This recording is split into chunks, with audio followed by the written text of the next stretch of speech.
Okay, so you know how much I love to learn, right? You've sent in some interesting stuff this time. This is going to be fun. Get ready for a deep dive on Batman. Because we're tackling the whole no-kill rule and why it's, well, it's kind of a mess, isn't it? Yeah, it's a bit of a head scratcher. It really is. Yeah. Luckily, we've got expert speaker here to, make sense of it all. Happy to be here. So you sent in this article, and it basically says Batman's no-kill rule is, it's a giant contradiction in terms, I mean, how much damage does this guy cause and still call himself, what is it, the goddamn Batman? Right, right. Well, it's something that's been debated for years, hasn't it? I mean, this whole no-kill thing is kind of his whole deal as Batman, and yet, well, his actions don't always exactly line up with that, do they? Yeah, this article basically says that he causes, like, massive destruction and injury, but, like, avoids actually killing people. Yeah, there's a lot of focus on the collateral damage in this, isn't there? Like all the buildings he destroys, the cars he wrecks. I mean, it literally says the Batmobile is basically a battering ram with a really good paint job. Uh-huh. Wow. A battering ram with a really good paint job. Yeah, they didn't hold back. No, they didn't. Okay, so how can he really get away with calling himself non-lethal when he's causing this much chaos? I mean, You think about it, right? What if someone is walking by when he decides to play demolition derby? Like, is that really upholding a no-kill rule? yeah, it makes you wonder, doesn't it? Like, where's the line? When does just hurting someone badly become, well, basically the same as killing them? Yeah. It's a tough one. Yeah, and this article makes a good point about that, saying Batman's version of non-lethal force seems to involve a whole lot of shattered bones and potential lifelong medical bills. Yeah, ouch is right. Ouch is right. It really makes you think about those poor folks caught in the middle, doesn't it? Even if he's not, killing people outright, what about the long-term damage? Totally. And it's not just, like, broken bones and stuff, right? Yeah.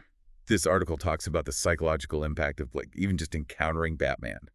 Just the terror, the feeling of helplessness. They call it Gotham's worst case of PTSD waiting to happen. Wow. Yeah. That's That's intense. It really is. I mean, Yeah. it's a side of vigilantism you don't often see explored, isn't it? We focus on the whole killing thing, but what about those lasting scars? The ones you can't see? Yeah. This article makes you think about all those scenes where he's like just wailing on some thug. They describe his fighting style as brutal ballet. Brutal ballet. Yeah, brutal ballet. And they quote this one part where he does this move called, are you ready for this? The bone-jarring backbreaker. Oh my God. I know, right? Makes you wonder if those guys are ever really the same after that. Wait. Like, that's a pretty good example of how even indirect consequences, they could be just as bad as just, doing the deed yourself. The road to hell is paved with good intentions, right? It's kind of like he's got all the fun toys, but he's decided to play with them, responsibly. I don't know. Right. Like, I'll fight crime, but I won't use the really dangerous stuff. Exactly. And it's not just about, like, punching dudes in alleys, right? Let's talk about the batarangs, the smoke bombs. Don't even get me started on the explosive gel. Like, I get it. He's not straight up murdering people. Yeah. But he's definitely not afraid of a little property damage, is he? No, not really. The article actually brings up a good point about this. It says even Batman's gadgets are kind of ethically ambiguous, like take the Batmobile. Oh, yeah. It's like the ultimate symbol of Batman, right? But it's also been called, get this, a 2-ton battering ram disguised as a sports car. Uh-huh. Oh, man. A 2-ton battering ram. It's true. And that's not even like the weird stuff. Shock repellent. What's he fighting, Jaws? Seriously. Yeah. I mean, come on. Who planned for that? It really makes you wonder about the whole thing, doesn't it? Like, is he really trying to avoid killing, or is this just a very elaborate show? It's like he found this weird loophole, right? Where he can cause mayhem, but still feel morally superior. Yeah, it's a real paradox. And it kind of makes you wonder if it's more about him convincing himself than, actually not killing. Like, what are we as an audience willing to accept? Right. Makes you think about what we consider a hero, Can someone operate outside the law, break bones, traumatize people? But as long as they don't actually kill anyone, it's all good. That's the core of it, really, isn't it? It's not about saying Batman's bad. It's about looking at our own sense of right and wrong. This is some deep stuff, man. It is. And honestly, we've just scratched the surface here, haven't we? What about the lasting psychological impact of all this? No kidding. I mean, the source actually talks about Gotham being this city on edge, basically traumatized by Batman. Like, the fear he creates, yeah, it might stop some bad guys, but in the long run, does it just make things worse? Yeah, it's like that saying, violence just breeds more violence. Exactly. And the article even compares what it's like for these criminals facing Batman. They said it's like being trapped in a horror movie, except you don't get to wake up at the end. Oh, man, that's dark. Yeah, it's a good reminder that trauma, it's not always visible. We might see Batman winning, but what about the damage we don't see? Yeah, good Like point. hurt people, hurt people. Even if he's taking down the bad guys, what's the cost to Gotham, to everyone? It's something to think about.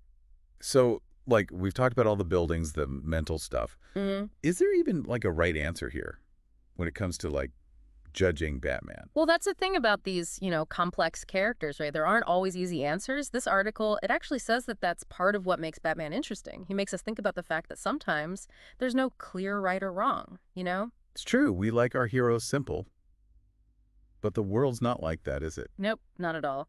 And let's be honest, if Batman was just a goody two-shoes, would we even care? Probably not. This has really made me think differently about him, though. It's like, when does fighting for what's right become, way, become the bad thing itself? That's the question, isn't it? And honestly, I don't think there's one answer for everyone. It's about looking inside yourself, your morals, what you'll accept. It makes you think about all the times he, like, lets the Joker live, right? After all the messed up stuff Joker does. Is that mercy? Or is he just setting up Gotham for round two? They actually talk about that, yeah. The article points out that Batman not killing, it seems good, but it could also be what keeps the whole cycle going. Wow. See, that's kind of messed up when you think about it. It is, but it shows how much this character makes us think, right? All his flaws, they make us ask the hard questions. Man, I feel like I need to rewatch everything now with, like, Yeah. fresh eyes. I say go for it. You might find even more to unpack, trust me. Batman's a goldmine for that stuff. Well, that was a wild ride. Batman. Hero, vigilante, paradox, whatever you want to call him. This was a deep dive into the dark side for sure. And remember, everyone listening, this is just the beginning. Yeah. Keep thinking about this stuff. Absolutely. Next time you see that bat signal, you'll have a whole new perspective. Until next time, keep learning, folks. And keep diving deep.